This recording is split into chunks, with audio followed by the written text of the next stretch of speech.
Welcome back to Beyond the Call, which is a video series launched by Veterans on Duty, where we sit down with military veterans and national security leaders and discuss issues related to American national security and keeping America safe, strong, and free. I'm Jeremy Hunt. I'm an Army veteran and also chairman of Veterans on Duty. And today, I'm very excited. We're going to be interviewing Congressman August Pfluger. And August is a great friend of mine. He's someone who served many years in the Air Force flying F-22s. So he's got some really neat stories flying in Iraq and Syria. And now he was recently elected as chair of the House Republican Study Committee. So in this episode, we're going to get into a little bit of policy, but also talk about some personal stories that the Congressman is going to share with us. I am so excited. Let's dive in.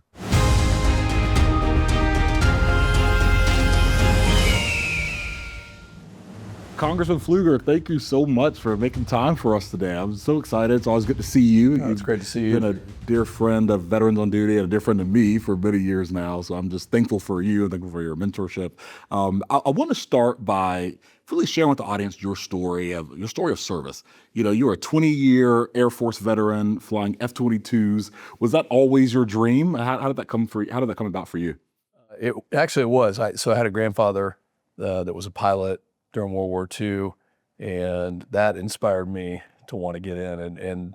I didn't know much about what it meant to go to a service academy. You know, we have that in common. And but by doing that, you know, and really going through that training and then getting to the point where I could live out a dream, which was to be a pilot, was just incredible. And then you get to serve with amazing people, you know, and you get to really understand what it means to lead, to be in an organization that's not about you.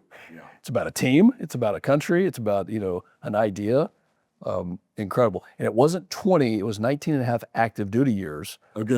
Which is an important distinction because we transitioned to this at 19 and a half years, which was unknown to us, to my wife and I, and something that was kind of a journey in faith. Wow. And during your time, you also deployed to, I believe, northern Iraq, Syria. Can you talk a little bit about your experiences downrange? Were there any moments in particular that you feel like had a major impact on you?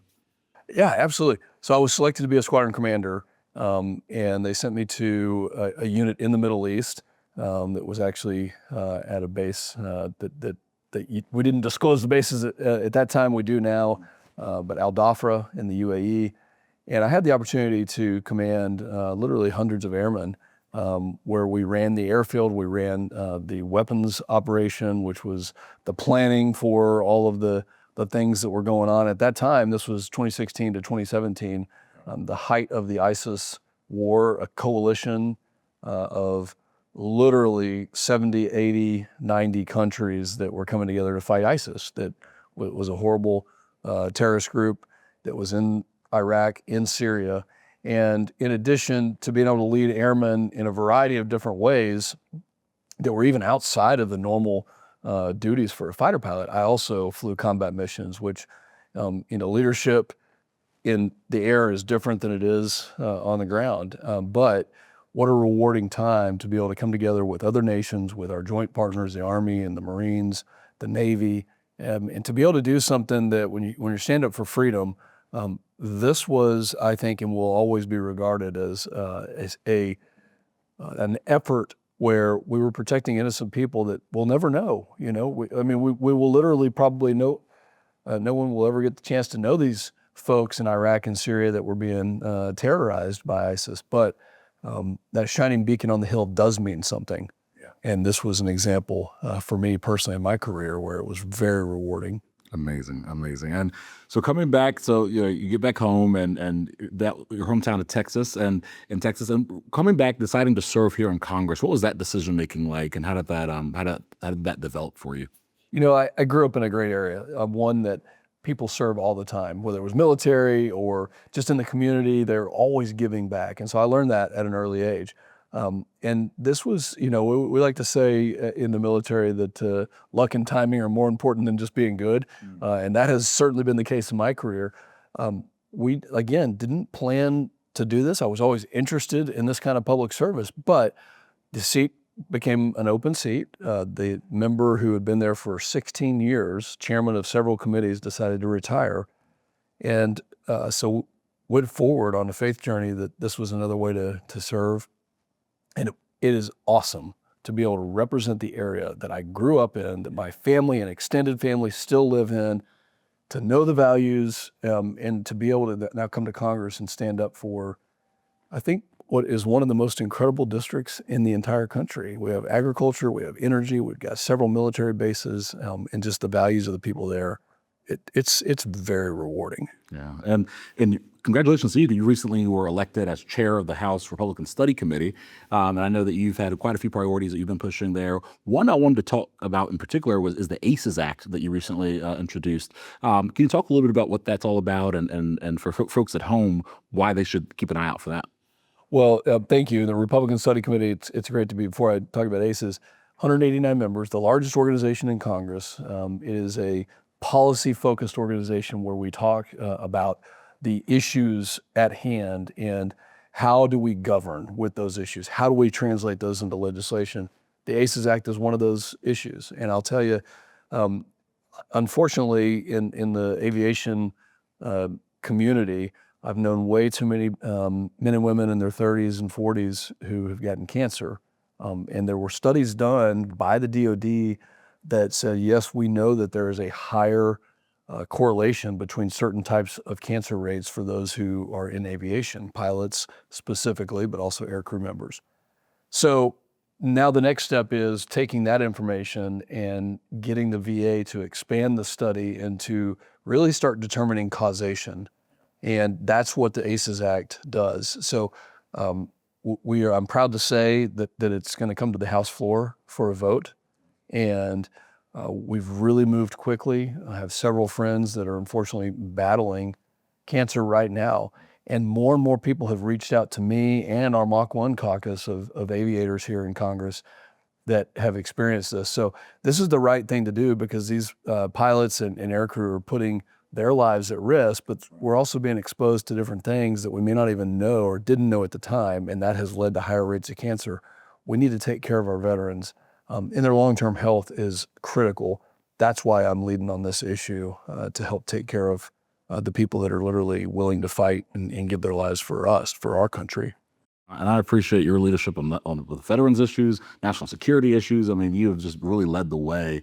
And we could talk for hours about all the work you've done in interview commerce. I mean, you've done so much, and I'm thankful for someone like you in leadership. Every episode of our show, one thing we love to do is to highlight a challenge coin that might have been given to you by someone that has maybe some special meaning. We'd love to see if there's one coin you could choose. I know you've got quite a few here. I've got a whole drawer full, but this one is kind of neat. And when you look at this, I actually got the chance to design this. It was an F-22 squadron that we started up at a new base. And the history of the 7th and the 8th Fighter Squadrons, the Screaming Demons and the Black Sheep, which were historical World War II squadrons, they had been deactivated. And then they came back, and we brought the F-22 to them, and it was really a neat opportunity. But I love the challenge coin tradition. Now everybody does it, and it really has been, the history of the challenge coins goes back to World War I and the fighter pilots who used it to identify their units and carried it as a source of identification, especially for those that were unlucky and had to, maybe serve in another country's, POW status. So, but yeah, thanks for bringing this up. It's a neat tradition. Absolutely. Well, always an honor having you. As we close, for any person at home who's thinking about maybe considering joining the military, I'm thankful that with President Trump in office, we've seen a lot of those recruitment numbers come back up. What is your message as we close for those at home who are thinking about serving? It's a great question. First off, thank you for your service. Thank you for leading an organization that highlights that. And I think my message is this generation didn't unfortunately get a chance, the young generation that's graduating high school, they weren't alive to really see too many grandparents or great-grandparents that served in World War II, the greatest generation, like we did, And also they they don't have a memory, a living memory of 9/11, which was a huge moment in service in our country. So the opportunity to do something that is greater than yourself is so rewarding, and it leads you on a path for the rest of your life that truly puts you into a different mindset. And I would just encourage people that, just think about serving, because when you take that step, then everything else the priorities fall into an order that really puts our country and the needs of our country first, instead of any other categories, that we are the greatest country on earth, almost 250 years worth. So think about signing up in the next year when you can say, I served when our country was 250 years old. That is a good point. That's exactly right. Well, thank you so much, Congressman. It's always an honor and great to have you. Thank you, Jeremy. Thank you.